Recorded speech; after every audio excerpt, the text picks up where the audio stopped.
내 삶의 주인이 되십니다.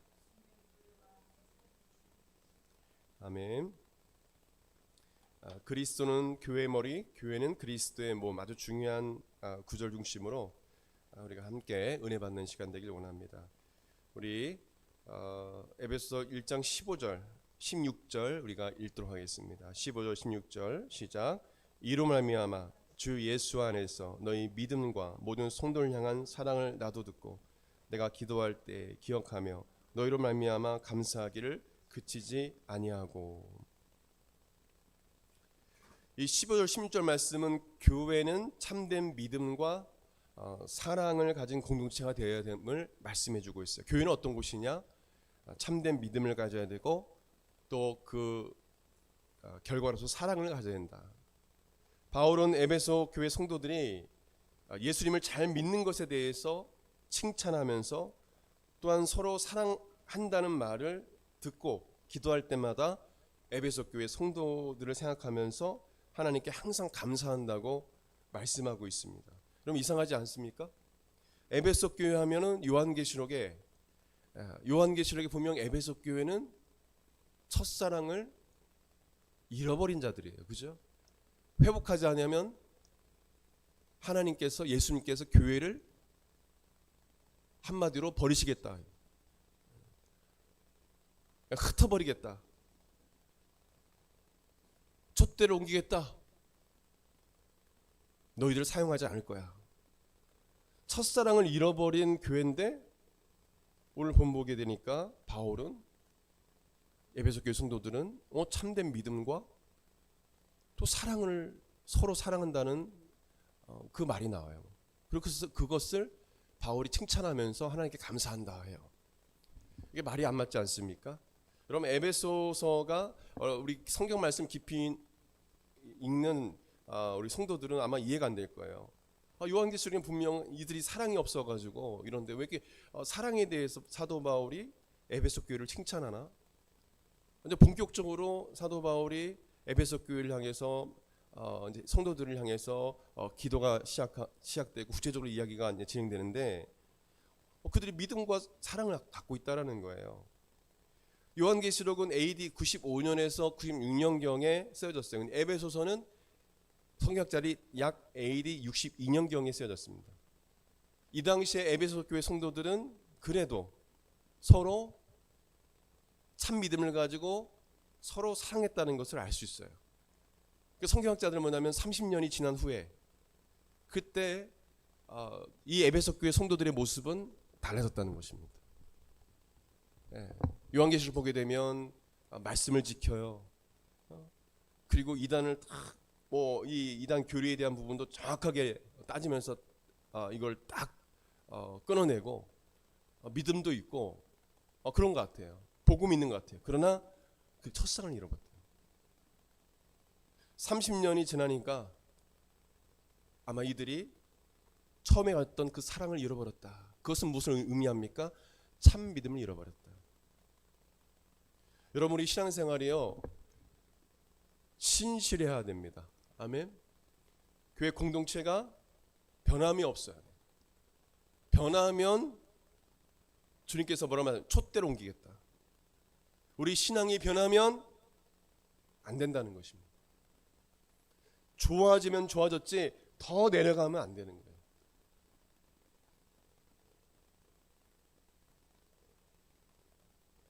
현상 유지만 해서도 안 돼요. 우리의 목표는 성경 말씀 있는 그대로 그리스도의 장성한 분량까지 가야 됩니다. 할렐루야. 아멘. 주님 오실 때까지.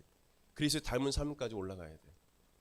근데 에베소 교회는 성경학자에 의하면 30년이 지나니까 10년, 20년 지나고 점점 사랑을 잃어가더니 주님을 향한 첫사랑도 잃어버리고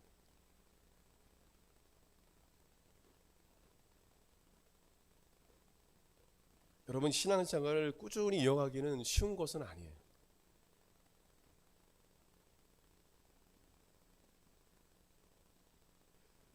그 신앙생활을 꾸준히 이어갈 수 있는 그 능력은 성령님께 있습니다. 할렐루야. 아멘. 에베소 교회 성도들은 저는 확신합니다. 이들이 성령님을 의지하지 않았어요. 교만하고 나태했을 것입니다. 우리가 이렇게 칭찬받고 성경에 쓰일 정도로 유명했던 교회 아닙니까? 근데 그들은 하나님 향한 사랑도 잃어버렸고, 그러니까 성도 향한 사랑도 잃어버린 것입니다. 야고보서 2장 26절에 영혼 없는 몸이 죽은 것 같이 행함이 없는 믿음은 죽은 것이니라 했어요. 그들의 참된 믿음은 죽었다는 것입니다.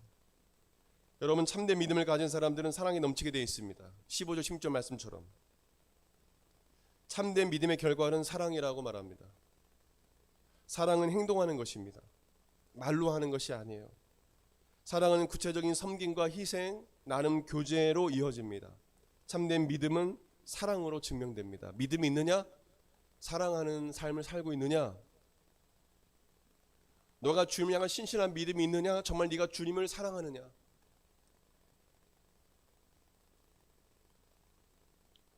아까도 우리가 찬양할 때 주님이 사랑합니다, 사모합니다. 여러분, 이 찬양을 올려드릴 때 주님을 사랑합니다, 사모합니다, 이 고백이 어색한 분들이 있을 거예요. 그만큼 주님과 여러분 가깝지 않은 거예요. 금요일날 제가 설교를 했지만 예수님께서 채찍에 맞으신 그 고통과 십자가의 그 죽으심의 의미를 깊이 마음에 새기지 못해서 그렇습니다.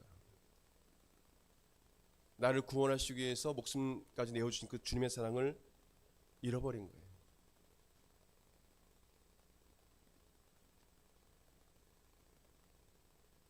존 칼빈은 기독교 강요에서 이렇게 말했습니다. 우리는 오직 믿음으로 의롭다함을 받지만 참된 믿음은 결코 홀로 있지 않습니다. 믿음은 항상 사랑으로 역사하는 것을 동반합니다. 마치 햇빛이 열을 동반하는 것처럼 참된 믿음은 필연적으로 사랑의 열매를 맺습니다. 사랑은 믿음의 결과이자 증거이며 믿음이 참되다는 것을 드러내는 표지입니다. 라고 했어요. 메가다 목사는 이렇게 말했습니다. 믿음이 구원의 유일한 방편이지만 사랑은 그 믿음에 피할 수 없는 열매이자 증거입니다. 이외에도 많은 하나님께 쓰임 받았던 목회자들 또 신학자들의 내용을 보게 되면 믿음의 결과는 사랑이다라고 대부분 이야기합니다. 절대 믿음의 결과는 사랑이다. 그래서 교회는요, 일보다 한 영혼을 소중히 여기고 사랑해야 합니다. 일보다 한 영혼을 소중히 여기고 사랑하는 공동체가 됩니다. 일로 사람을 평가하고 그런 교회도 있죠. 안타깝죠. 저도 성과급제로 해서 사역자들을 자르는 교회들도 있어요. 그분이 깨닫고 돌이켰는지 모르겠어요. 성도가 늘면, 주일학생이 늘면, 청소년이 늘면, 청년들이 늘면 그대로 있고, 줄어들면 성과급제로 월급을 주고, 그리고 안 되면 자르는 거예요. 그리고 그 공동체가 만약에 부흥하지 않으면 강등됩니다. 사역을 못하게 하고 매일매일 나가서 전도하라고. 이 대전의 주변의 큰 교회 중에 사역하는 제 동기 목사가 제가 개척할 때 피곤해서 우리 교회 찾아왔더라고요. 너 왜 이렇게 피곤해? 한마디로 강등했다는 겁니다. 인원수가 줄어들었어. 피곤해 쪄들어서 매일매일 나가서 전도해야 된다는 거예요. 한마디로 인원 못 채우면 전도해도 되라. 여러분, 교회가 그런 곳일까요? 여러분, 한 영혼을 소중히 여겨야죠. 그 사역자도 한 영혼이에요.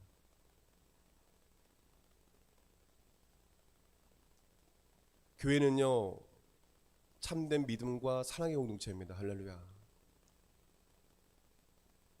한 영혼보다 이를 소중히 여기는 교회는 진정한 초대교회의 교회 모습이 아니에요.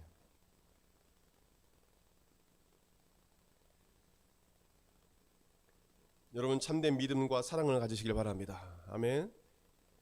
우리 17절, 18절, 19절 같이 읽겠습니다. 시작. 우리 주 예수 그리스도 하나님 영광의 아버지께서 지혜와 계시의 영을 너에게 주사 하나님을 알게 하시고 너의 마음의 눈을 밝히사 그의 부르심의 소망이 무엇이며 성도 안에서 그 기업의 영광의 풍성함이 무엇이며 그의 힘의 위력으로 역사하심을 따라 믿는 우리에게 베푸신 능력의 지극히 크심이 어떠한 것을 너희로 알게 하시기를 구하노라. 17절부터 19절까지는 바울이 에베소 교회를 향해 기도한 기도문입니다. 에베소서에 바울의 기도문이 어떤 분은 뭐 3개 다 하지만 정확히 2개입니다. 이 10절과 19절 말씀 되게 중요한 기도문이죠. 그리고 3장 14절에서 21절에 이 편지를 쓰면서 기도의 형식으로 에베소 교회 성도를 위해서 기도한 기도문이 2부분에 나와 있어요. 이 10절부터 19절 말씀은 많은 교회들이 이 말씀을 아는 교회들이 이 말씀을 가지고 형제자매를 위해서 축복하며 기도하는 기도문으로 사용되기도 합니다. 바울은 에베소 교회 성도들을 향해서 기도합니다. 주 예수 그리스도의 하나님, 영광의 아버지께서라고 하면서 기도해요. 이 바울의 기도를 보면 알게 하시고, 절단에서 알게 하시고, 알게 하시며, 알게 하시기를, 알게 하시며라는 단어는 없지만 뭐뭐하며 나와요. 그래서 바울의 기도는 어떤 기도냐? 그들이 하나님을 알고 천국을 알고 성령의 능력을 알기 원합니다. 요약하면 그런 내용이에요. 저들이 하나님을 알기 원합니다. 부르심의 소망을 알기 원합니다. 기업의 영광이 풍성이 무엇인지 알기 원합니다. 성령의 능력이 무엇인지를 알기 원합니다.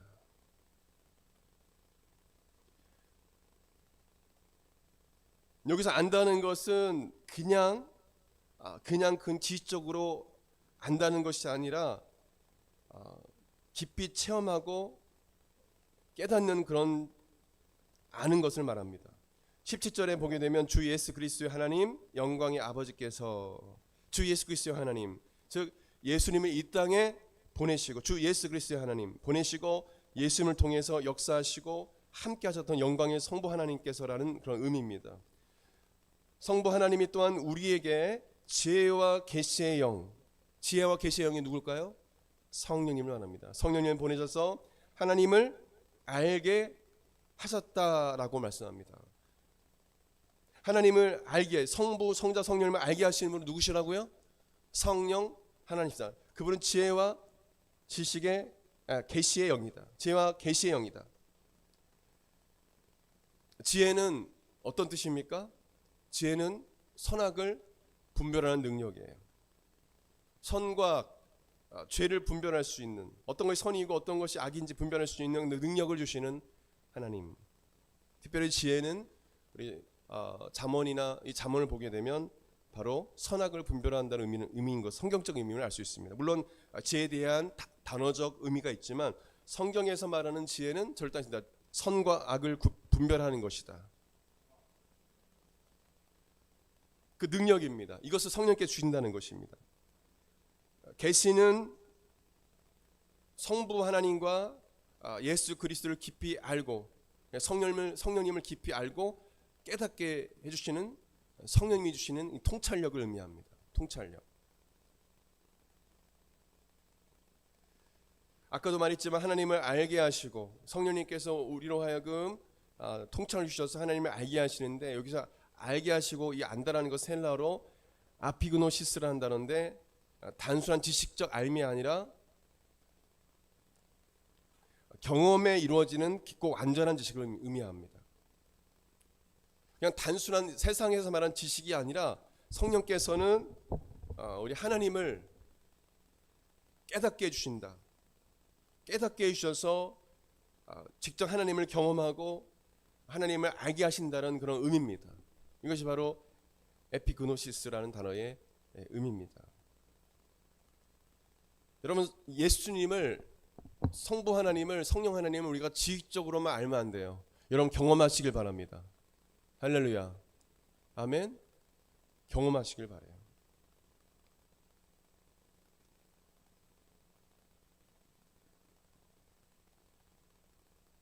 (18절에) 우리 말씀을 보면서 보기 원하면 18절에 마음의 눈은 영적인 그 통찰력, 이해력을 의미합니다. 너희 마음의 눈을 밝히사, 성령께서 너희 마음의 눈을 밝히사 영적인 통찰을 주셔서 성령께서 하나님의 부르심을 받는 우리에게 주신 소망이 무엇인지 깨닫게 해주시길 원한다. 그 소망이 무엇입니까? 예수님께서 약속하신 말씀입니다. 성도들이 누리고 받을 그 복, 그 주의 재림, 천국에 대한 그런 소망을 의미합니다. 그 기업의 영광의 풍성함은 성도들에게 약속하신 천국에서 누릴 영광, 축복, 또 유산을 의미합니다. 성령님은 우리의 영적인 눈을 열어서 이 땅에 소망을 두지 않고 저 하늘나라에 대한 소망을 갖게 하십니다. 여러분, 성령님 우리에게 소망을 주시는 분입니다. 할렐루야. 아멘. 소망을 주시는 분이에요. 그래서 골로새서 3장 1절 3절 보게 되면 그러므로 너희가 그리스도와 함께 다시 살리심을 받았으면 위의 것을 찾으라. 거기는 그리스도께서 하나님 우편에 앉아 계시느니라. 위의 것을 생각하고 땅의 것을 생각하지 말라. 이는 너희가 죽었고 너희 생명이 그리스도와 함께 하나님 안에 감추어졌습니다. 시편 40편 5절에도 시편 기자는 말합니다. 내 영혼아 내가 어찌하여 낙심하며 어찌하여 내 속에 불안해하는가. 너는 하나님께 소망을 두라. 그가 나타나 도우심을 말미암아 내가 여전히 찬송하리로다.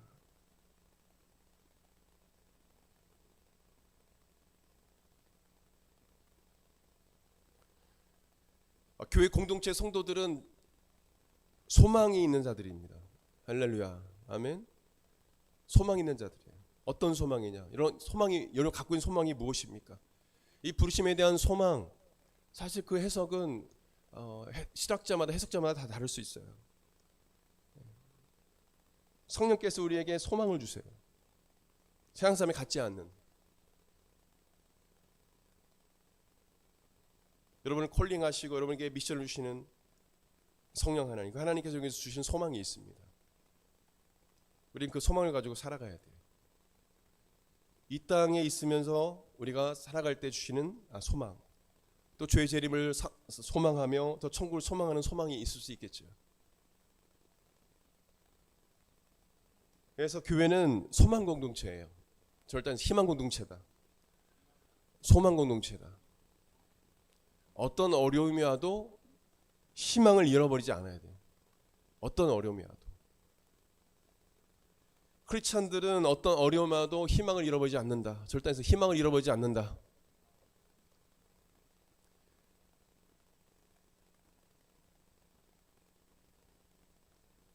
신앙생활을 하면서 예수 그리스도를 믿는 자로서 부르심을 받고 구원받은 하나님의 사람으로서 그리스도께 소망을 두지 아니하고 세상에 소망을 둔다면, 그 공동체가 세상에 소망을 둔다면 그 교회 공동체가 진정한 교회일까요?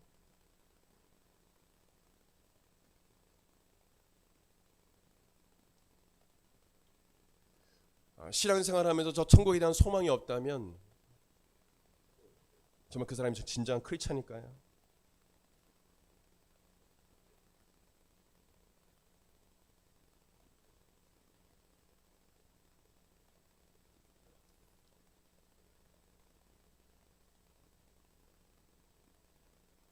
오늘 우즈베키스탄 우리 김혜숙 여사님 어머님이 어제 소찬에서 오늘 장례식에 제가 가야 되는데,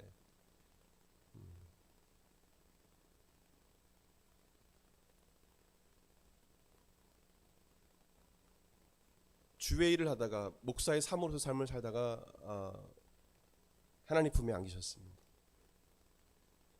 그 사모님에게 소망은 무엇이겠습니까? 바로 천국에 대한 소망이 있었겠죠. 세상 사람들은 죽음에 대한 두려움과 죽음 이후의 삶에 대해 두려움이 있어요. 그러나 우리 믿는 크리스찬들은 죽음 이후에 소망이 있습니다. 오히려 죽음이 소망이고 우리에게 영원한 생명을 주게 되는 그런 과정입니다. 우리가 믿는 크리스찬들은 죽음을 두려워해서는 안 돼요. 죽음 이후에 우리에게 소망이 있다. 19절에 바울은 성령께서 너에게 베푸신 그 힘, 여기 보게 되면 힘, 이스키스, 능력, 또 위력, 크라토스, 권능, 또 역사, 에네게이아, 활동, 능력이죠. 똑같은 말이에요. 능력, 또 디나미스.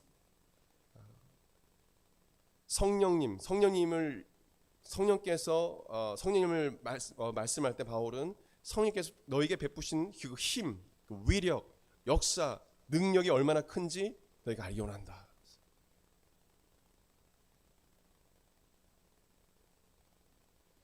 너희에게는 성령께서 베푸신 능력이 있다. 크리스찬들은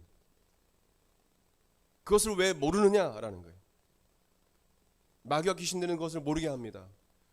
예수님을 영접하고 믿고 성령을 받아들인 사람은 성령의 능력이 있어요. 이 능력은 우리를 죄에서 구원하시는 능력, 영원한 생명을 주시는 능력이고, 우리를 거룩하게 하시는 능력이고, 우리에게 주시는 권세와 또한 능력이기도 합니다. 복음을 전하기 위한 권능이기도 합니다. 성령께서 주시는, 계속 말씀하니까 힘과 위력과 역사와 능력, 그것이 얼마나 큰지 알기 원한다. 왜? 사도 바울은 그 성령의 능력으로 사역을 해왔기 때문에 너희들도 그렇게 성령의 능력이 얼마나 큰지를 알고 그 능력을 믿고 행하기를 원한다라는 거예요. 바울은 더 많이 에베소 교회 성도들이 능력을 가지도록 기도하는 것이 아닙니다. 너희들은 더 능력을 받아야 돼. 이런 힘과 위력과 역사와 능력을 받아야 돼.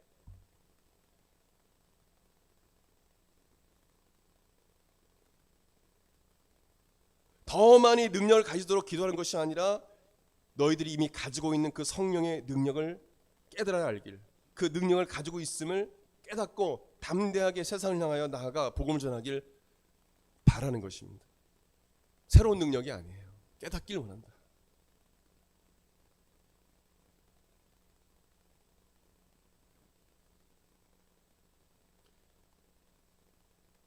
그래서 교회 공동체는 이것을 알아야 됩니다. 무엇을 알아야 됩니까? 바로 하나님에 대해서 확실히 알아야 돼요. 그리고 우리에게 주신 그 소망, 이 땅에 살아가는 동안 나에게 주시는 그 소망과 또 주의 재림과 천국에 대한 소망을 교회 공동체는 가져야 돼요. 그리고 한 가지 더, 성령의 그 힘과 역사, 위력과 능력이 여러분 안에 있다는 것을 깨달아 알길 바랍니다. 아멘. 그래서 믿는 자가 기도하면 역사가 일어난다는 것입니다.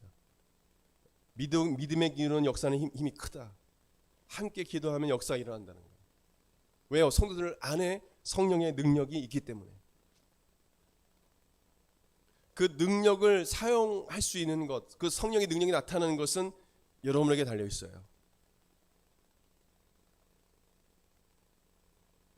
그 비결은 기도입니다. 기도. 성령님은 여러분의 기도를 통해서 역사하세요. 세상에 또한 학업 가운데 또 직장생활 가운데 어려움이 있을 때, 신앙생활에 어려움이 있을 때 기도하지 않고 자꾸 자신의 힘으로 그것을 이겨나가려고 하고 그걸 해결해 보려고 하니까 힘이 드는 거예요. 그때 무엇을 해야 됩니까? 잊어버려요. 항상 얘기하지만. 주일날 와서 설교 듣고 예배는 어떤 분들은 막 새벽 기도하고 막 하는데도 불구하고 힘들어하는 분들이 있어요. 왜 그렇습니까?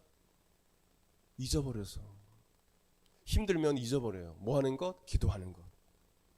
아니 목사님 정신이 없어 죽겠는데 마음에 상처가 되고 막 이 문제 저 문제 그 기도할 수가 어디 있어요? 근데 성령의 사람은 기도합니다. 학업에 어려움이 있을 때, 직장에 어려움이 있을 때, 사업하다가 어려움이 있을 때 그 자리에서 무릎 꿇고 기도해요. 성령님 도와달라고. 성령의 능력을 믿는 사람들입니다. 그리고 그 사람은 기적을 봅니다. 서양 사람들은 그러다가 그냥 낙심하고 절망하고 무너지는 것입니다. 그러나 크리스찬들은 소망이 있습니다. 우리에겐 성령의 능력이 있어요. 믿음의 사람들 보십시오. 그 사람은 소망을 잃지 않습니다.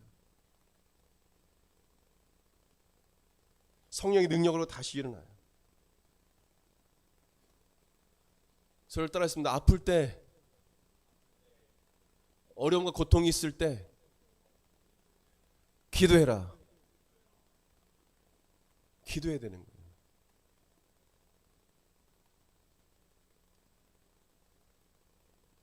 그때 성령의 능력을 경험하게 되는 거예요.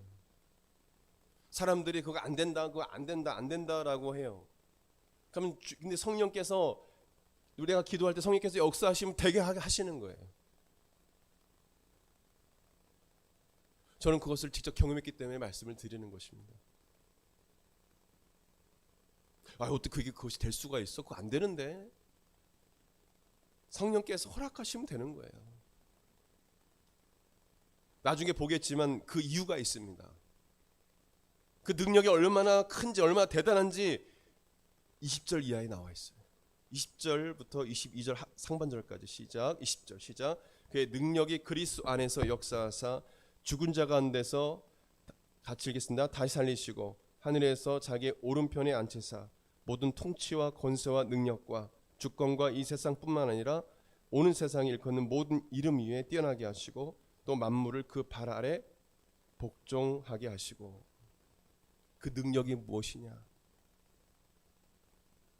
성령께서 베푸신 지극히 크신 능력이 무엇이냐? 21절에 나와 있습니다. 20절 21절에. 그것은 그리스도를 죽은 자 가운데서 다시 살리신 능력, 또한 하나님 보좌 우편에 앉히신 능력이다라는 거예요. 그리고 모든 통치와 권세와 능력과 주권과 이상뿐만 아니라 오는 세상에 일컫는 모든 이름, 즉 이 세상의 모든 정치, 권력자들, 하늘에 있는 영적 모든 존재들, 온 우주 만물의 모든 피조물 위에 뛰어나게 하시고 그 모든 것을 예수 그리스도의 발 아래 복종하게 한 능력이라는 거예요. 어마어마한 능력이에요. 이 능력이 너희 안에 있다. 이 부활의 능력이 너희 안에 있다.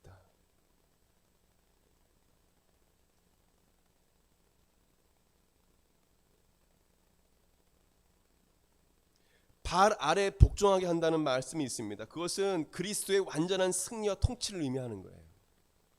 완전한 승리와 통치를 이루게 하신다. 고대 근동에서는 승리자가 패배자의 목을 밟게 되는 일이 있었어요. 그러니까 승리를 뜻합니다. 목을 그 발 아래 복종하게 한다는 것은 예수 그리스도의 승리를 의미합니다. 성령님은 예수 그리스도의 모든 사역과 그분의 죽으심과 그분의 부활과 승천과 우편에, 성부 하나님 우편에 앉으심과 그분의 완전한 승리와 통치까지 그 모든 과정 속에서 성령께서 예수 그리스도께 능력을 주심으로, 함께 하심으로 모든 것이 가능했다는 것입니다. 그 성령님이 바로 저와 여러분 안에 있다는 것입니다. 이걸 믿으십니까? 사도 바울이 이야기하는 것입니다. 이 능력이 너희 안에 있다. 그것을 믿으라는 것입니다. 여러분, 그렇다면 우리 세상에서 어려움이 생길 때는 낙심해야 됩니까? 낙심하지 말아야 돼요. 낙심할 필요가 없어요. 여러분 안에 성령의 능력이 있기 때문에, 성령께서 여러분이 기도하면 역사하시기 때문에 어마어마한 능력이 있다는 거예요. 그 능력이 있기 때문에 여러분들이 부활할 수 있는 거예요. 마지막으로 22절, 23절, 우리 핵심 구절인데 22절 하반절 같이 읽겠습니다. 시작. 그를 만물 위에 교회의 머리로 삼으셨느니라. 교회는 그의 몸이니 만물 안에서 만물을 충만하게 하시는 이의 충만함이니라. 그리스도는 교회의 머리고 교회는 그리스도의 몸이다. 만물의 주가 되시고 모든 힘에 뛰어나신 그 예수 그리스도, 그 분이 바로 교회의 머리가 되신다.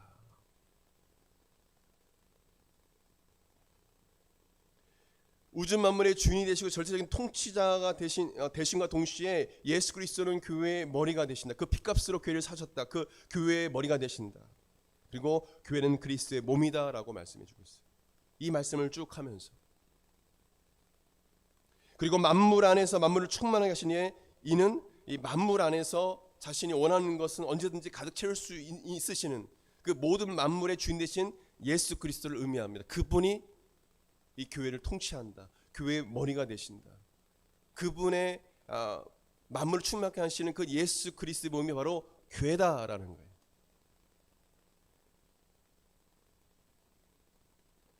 만물을 충만케 하시는 충만이 이 교회 안에 있다라는 것은 바로 예수 그리스도의 그 능력과 영광과 그 생명과 그 사랑과 통치와 권능과 그 충만함을 예수 그리스도는 교회를 통해서 나타내신다는 거예요. 교회는 그래서 그리스도의 사역을 세상에 나타내는 통로라는 것입니다. 예수님이 교회의 머리가 되시고 교회가 예수님의 몸이라는 것은 예수님과 교회가 영적으로 유기적 관계에 있다는 것을 의미합니다.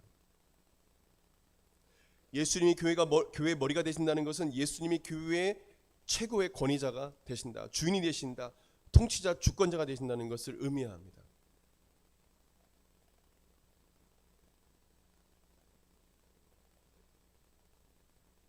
근데 이 사실을 알면서도 행하지 않는 자들이 많은 이때입니다. 왜 교회가 중요하냐? 교회의 머리는 우주 만물을 창조하시고 주인 되시고 왕 되신 예수 그리스도가 통치하는 곳이기 때문에. 저를 따져서 교회의 머리는 예수 그리스도다. 그래서 그 교회의 공동체는 예수님을 가장 최고의 권위자로 둬야 돼요. 모든 성도들, 주의 종들, 모든 장로와 집사들 다 예수 그리스도를 중심으로 신앙생활해야 돼요. 교회의 공동체는 그리스도 중심이 돼야 돼요. 모든 모임과 기도 모임과 훈련과 모든 성경 공부나 모든 것들은 다 그리스도 중심이 돼야 돼요. 그리스도 중심이 안 될 때 교회가 문제가 생기는 거예요. 성령님은 어떤 자에게 어떤 교회 역사하느냐? 그리스도 중심, 그리스도를 나타내고 그리스도의 영광 돌리고 그리스도 이름만 높여드리는 교회에게 역사합니다. 만약에 그리스도 중심으로 사역하지 않고 그리스도께 영광 돌리지 않고 그리스도 영광을 빼앗아가고 자기가 그 영광을 차지하는데 사람들이 많다. 그것은 진정한 교회가 아니라는 거예요. 진정한 교회의 표지, 저 교회가 진짜 교회인가 가짜 교회인가 진정한 교회인가 그걸 분별할 수 있는 표지는 바로 이거라는 거야. 교회의 머리가 그리스도냐, 그 교회 중심이 그리스도냐, 모든 사역과 모든 설교와 모든 중심이 바로 그리스도냐. 그 그리스도가 아니라 목사가 되고 장로가 되고 어떤 집사가 된다면 그 공동체는 진정한 교회가 아니라는 거예요.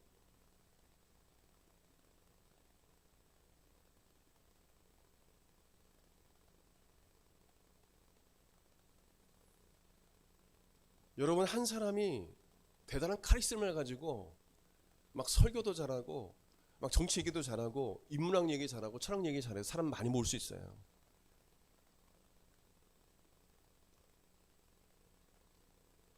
근데 결국에는 문제가 생깁니다.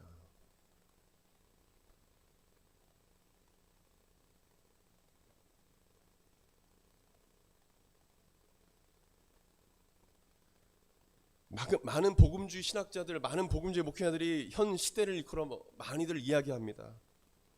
지금은 교인 수가 중요하지 않다.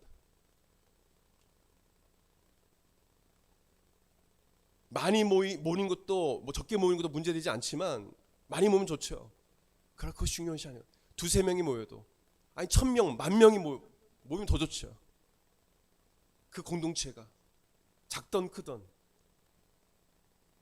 정말 그리스도만을 바라보고 그리스도께 영광 돌리고 그리스도의 중심의 신앙생활을 하고 그 교회가 그리스도께만 영광 돌리는 그런 곳이라면 그건 진정한 교회다. 그래서 우리 한국교회에 이런 개념이 생겼습니다. 강소교회, 작지만 강한 교회. 그런 교회로 몰려가는 성도들이 생겨나고 있어요. 왜 그렇습니까? 말씀이 살아있는, 복음이 살아있는 교회를 원하는 거예요. 진정한 교회를 원하는 것입니다.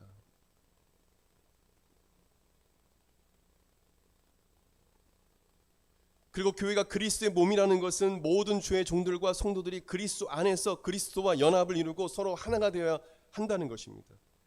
그리고 맡겨진 사명을 그리스도의 능력으로 완수해야 되고 예수 그리스도의 중심, 오직 예수 그리스도의 영광을 위해서 지체된 그리스도와 연합된 성도들이 그 영광을 위해서 사명을 감당하고 완수해야 된다는 것입니다. 교회가 그리스도의 몸이라면 예수 그리스도를 믿는 모든 사람은 다 하나입니다. 그래서 모든 교회는 그리스도 안에서 연합을 이룬 하나의 공동체입니다. 이걸 가지고 어떤 사람들은 에큐메니컬 운동을 하면서 그냥 아무나 다 그냥 그리스도 안에서 다 그 교회는 그리스도 몸이니까 다 하나가 되지 않냐. 복음이 다른데, 사도리 전한 복음과 다른데 그냥 다 하나라는 거예요. 오웬이 주장한 비가시적인 교회, 인비저블 철치, 이 내용 때문에 믿는 사람들은 다 하나다. 그것을 아무 때나 적용하고 있다는 거예요. 이 연합은요, 진정 하나 되면 오직 그리스도 안에서만 가능해요. 정말 그 사람이, 그 공동체가 그리스도 안에 있느냐 아니면 밖에 있느냐, 그리스도 안에 있다면 하나가 될 수 있는 거죠. 청교도 목회자인 리처드 백스터는 그리스도가 교회의 머리가 되신다는 것을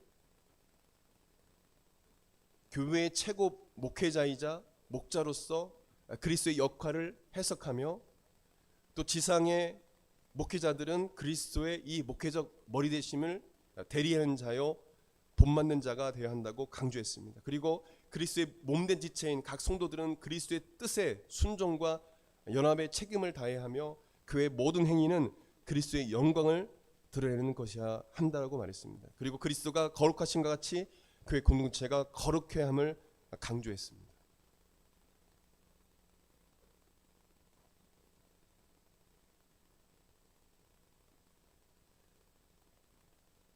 목회자는 선한 목자로서 그가 진정한 어떤 목자는 아니죠. 목자는 예수 그리스도죠.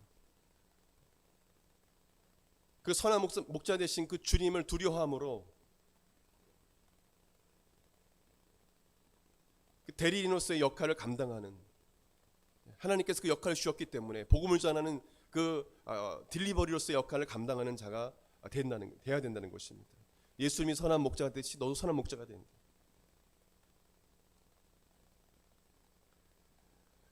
두렵고 떨린 마음으로 그 일을 행하라는 것이죠. 성도들은 그리스도의 몸된 지체로서 머리 대신 그리스도께 순종하고 연합에 대한 하나 되면 책임을 다해야 된다.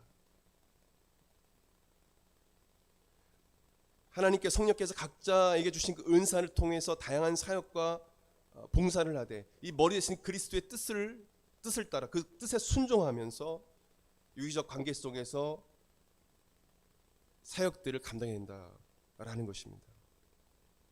말씀을 마무리하기 원합니다.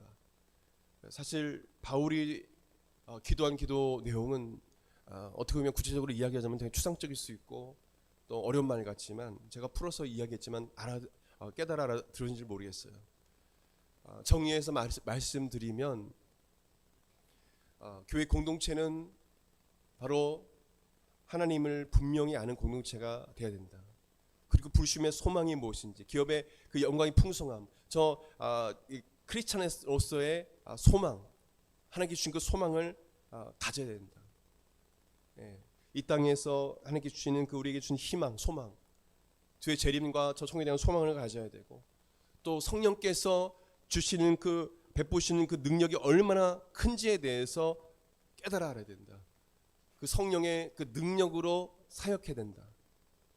그 능력은 예수 그리스도를 죽은 자 가운데 부활케 하신 그 능력이고, 하나님 보좌편에 앉게 하시며 모든 이름 위에 뛰어나게 하신 그 능력이다. 그 성령의 그 능력이 바로 여러분 안에 있다.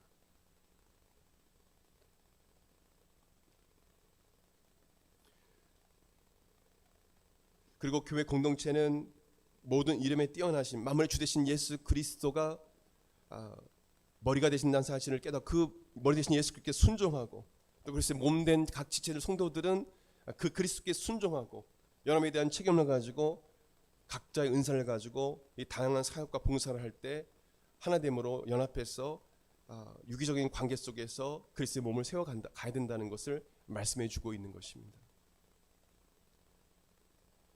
사실 오늘 19절까지 말씀을 하려 했지만 또 계속적으로 이어지면 시간이 많이 걸리기 때문에 23절 말씀까지 우리가 같이 말씀을 보았습니다. 여러분 말씀을 읽으면서 항상 교회와 연관돼서 말씀을 들으십시오. 교회는 어떤 곳인가? 그것을 우리가 생각하면서 말씀을 들었으면 좋겠습니다. 우리 다 같이 일어나 기도하기 원합니다. 다 같이 일어나 기도하겠습니다.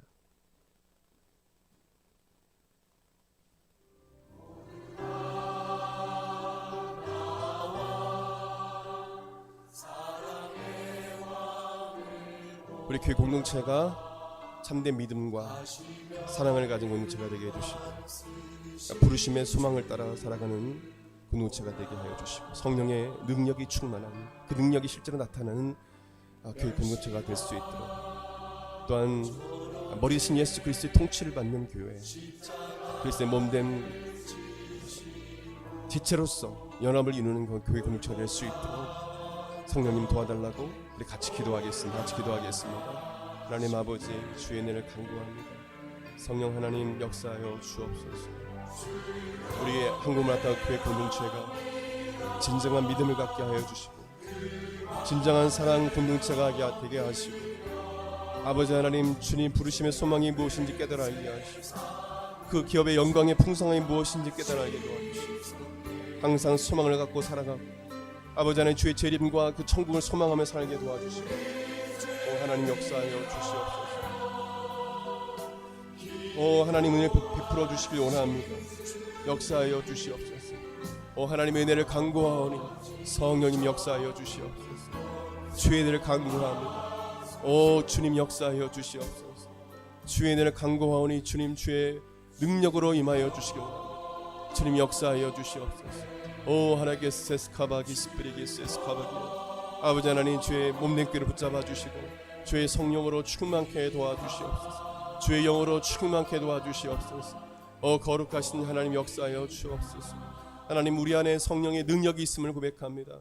아버지 하나님 주여 우리가 간구하며 기도할 때 우리 하나님 성도들이 간구하며 기도할 때 성령님이 능력을 베풀어 주시고 기적을 베풀어 주시고 역사하여 주시옵소서. 하나님 아버지 주여 성령께서 아버지 하나님 역사하지 않을 때 아버지 영국과 유럽 교회처럼 교회는 텅텅 비게 되고 아버지 하나님 성령의 역사가 떠나가고 아버지 하나님 주님께 촛대를 옮기는 하나님 그런 일들을 우리가 보게 됩니다. 아버지 용서하여 주옵소서. 하나님 주의 능력을 믿사오니 주님께서 능력을 나타내 보이시고 아버지 하나님 주여 머리 대신 예수 그리스도께 순종하기를 원하오니 주님께서 이 교회를 통치해 주시고 주관하여 주시며 그리스도의 진정한 몸된 교회가 되길 원하오니 아버지 그리스도 안에서 연합을 이루고 서로 그리스도 안에서 서로 사랑하며 연합을 이루는 교회가 될 수 있도록 역사하여 주옵소서. 이 교회를 붙잡아 주시고 연약한 이 한국마다 교회를 붙잡아 주시고 아버지 진정한 교회를 온전히 이뤄갈 수 있도록 성령님 도와주시옵소서. 우리 아버지 우리 성도들이 우리 청년들이 교회를 소중히 여기며 그 핏값을 하신 교회를 사랑하며 아버지 하나님 그리스도의 중심의 삶을 살아가며 이 땅에 교회가 소망이며 이 소망 없는 세상에 유일한 소망이 바로 교회가 아버지 교회 머리 되신 예수 그리스도 그 예수 그리스도가 통치하는 이 교회가 아버지 하나님 유일한 소망임을 깨달아 알게 도와주시옵소서. 아버지 하나님 음부의 권세가 이기지 못하는 이 진정한 교회 공동체를 이뤄갈 수 있는 이 교회가 될 수 있도록 도와주옵소서. 감사드리며 귀하신 예수 이름으로 기도드립니다. 우리 한 번 더 기도하기 원합니다. 아픈 곳이 있다면 아픈 곳을 손을 드시길 바랍니다. 연약한 부분이 있다면 그 부분을 믿음으로 치료해 주시길 믿고 소망하며 기도를 받으시길 바랍니다. 기도하겠습니다. 예수님께서 채찍에 맞으심으로 우리가 나음 입었음을 믿습니다. 이 시간 손을 내밀어 병이 낫게 하여 주시고 예수님 이 시간 능력으로 임하여 주시옵소서. 이 시간 나사렛 예수 그리스도 이름으로 명하는 몸 안에 있는 각종 질병은 떠나갈 시어다. 머리부터 발끝까지 모든 각종 질병은 깨끗이 치료될 시어다. 주님 깨끗하게 치료하여 주시고 온전케 하여 주옵소서. 혈관계, 신경계 모든 아버지 하나님 주여 조직세포 기관 체계가 예수 이름으로 정상으로 돌아가게 하여 주시고 강건케 하여 주시옵소서. 모든 두려움과 불안이 사라지게 도와주시고 아버지 하나님 모든 문제와 어려움과 고통에서 구원하여 주시고 주께 주시는 평안이 그 심령 속에 넘쳐나게 하여 주시옵소서. 예수님 평안을 허락하여 주시옵소서. 평강의 복을 허락하여 주시옵소서. 또한 하나님 믿음이 연약한 아버지 하나님 성도들이 있습니까? 주님 믿음을 더하여 주시고 그리스도의 장성한 분량이 이룰 수 있도록 은혜를 베풀어 주시옵소서. 살아계신 하나님 살아계신 예수님, 살아계신 성령님을 날마다 체험하는 은혜를 허락하여 주시옵소서. 감사드리며 우리를 치료하시는 예수님의 이름으로 믿고 기도드립니다. 아멘. 이제는 우리 주 예수 그리스도의 은혜와 하나님의 그 크신 사랑과 성령님의 감동감화 교통 역사하심이 하나님을 사랑하는 성도들 그 심령과 삶 가운데 영원토록 함께할지어다. 아멘.